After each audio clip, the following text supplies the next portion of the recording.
Practice and procedure तरमीमी ordinance, PTI ने ordinance के खिलाफ कमर कस ली।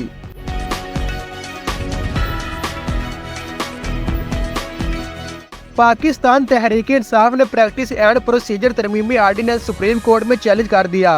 चेयरमैन PTI बैरिस्टर गौहर ने प्रैक्टिस एंड प्रोसीजर तरमीमी आर्डीनेंस के खिलाफ सुप्रीम कोर्ट में आईनी दरख्वास्त दायर की है।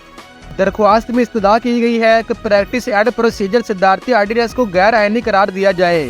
साथ ही आर्डीनेंस के बाद प्रैक्टिस प्रोसीजर कमेटी के तमाम फैसलों को गैर कानूनी करार देकर कलअदम किया जाए। दरख्वास्त में कहा गया है कि आईनी दरख्वास्त के ज़ेरे इल्तवा होने तक नई तश्कील शुदा प्रैक्टिस एंड प्रोसीजर कमेटी को काम से रोका जाए और आर्डीनेंस के खिलाफ दरख्वास्त के दौरान पुरानी प्रैक्टिस एंड प्रोसीजर कमेटी को काम करने की इजाज़त दी जाए। PTI की दरख्वास्त में मजीद कहा गया है कि तरमीमी एक्ट में मखसूस नशिस्तों से मुतल्लक तरमीम करके माजी से इतला किया गया है। अदालती फैसले वाज़ेह हैं कि पार्लियामेंट की दानिश का जायजा नहीं लिया जा सकता।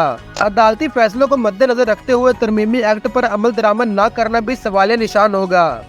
बैरिस्टर गौहर की जानिब से दायर दरख्वास्त में वफाक, वजारत कानून और सेक्रेटरी सदर मुमलिकत को फरीक बनाया गया है। ख्याल रहे कि चंद दिन कबल वफाकी काबीना से मंजूरी के बाद सदर मुमलिकत आसिफ जरदारी ने प्रैक्टिस एंड प्रोसीजर आर्डीनेंस पर दस्तखत किए थे, जिसके बाद वो नाफिज हो गया था।